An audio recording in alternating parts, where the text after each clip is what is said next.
আপনাদের প্রিয় অনুষ্ঠান জীবনের গল্প নিয়ে হাজির হয়েছি। এক অসহায় নারী আমাদের ক্যামেরার সামনে আসছে, তো তাকে কিছু প্রশ্ন করব। প্রথম প্রশ্ন হচ্ছে, আপু আসসালামু আলাইকুম, তোমার নাম কি? ওয়ালাইকুম আসসালাম।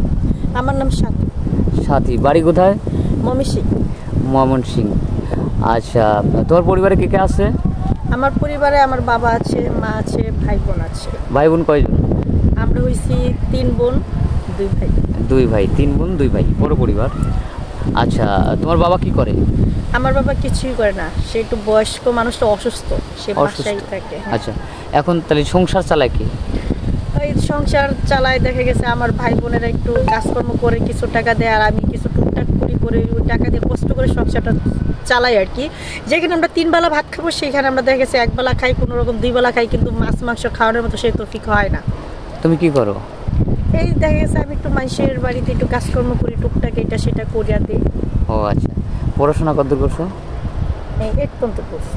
8 পর্যন্ত পড়ছো? আর পড়াশোনা না করা হয় না? আর পড়াশোনা করা হয় নাই। আমাদের আর্থিক অবস্থা খুব খারাপ ছিল, আমরা অনেক গরিব ছিলাম।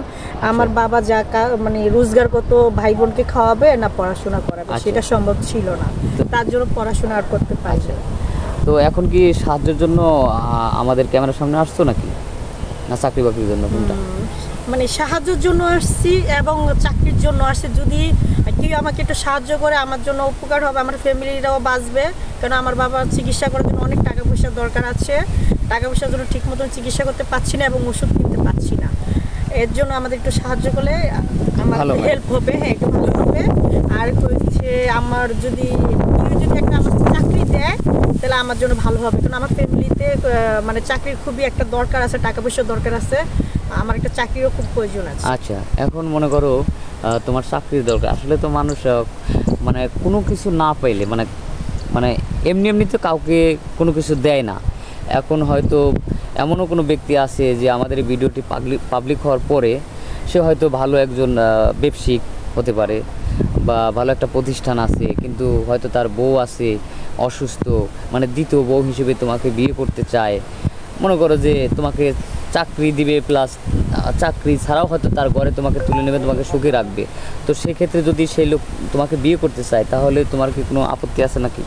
না, সে লোকের ওয়াইফ যদি অসুস্থ থাকে, তার সাথে সংসার করা কোনোভাবেই সম্ভব হচ্ছে না, তাহলে ওনার একটা ওয়াইফ অবশ্যই দরকার। ঠিক আছে, ওনার জন্য একটা পার্সোনাল একটা মানুষ এমন দরকার থাকে, তা ওনার একটা ওয়াইফ দরকার আছে। ঠিক আছে, এখন উনি যদি আমাকে যদি বিয়ে করতে চায় বা উনি যদি ওনার ঘরের ওয়াইফ বানায় রাখতে চায়, আমার কোনো আপত্তি নেই। আর যদি সে আমাকে একটা চাকরিও দেয়, তার কোনো আপত্তি নেই। আমি সে দুটোটাতে রাজি আছি। দুটোটাতে রাজি আছে। দেখা গেলো যে সে তার পাশে হয়তো একটা চাকরি দিল, পাশাপাশি হয়তো সে চাইলো যে তোমাকে হয়তো আলাদাভাবে সে তোমাকে বিয়ে করে মানে একটা সংসার সে তৈরি করলো আর কি। তো সেই ক্ষেত্রে তুমি রাজি আছো, কোনো সমস্যা নেই? হ্যাঁ, আমি রাজি আছি।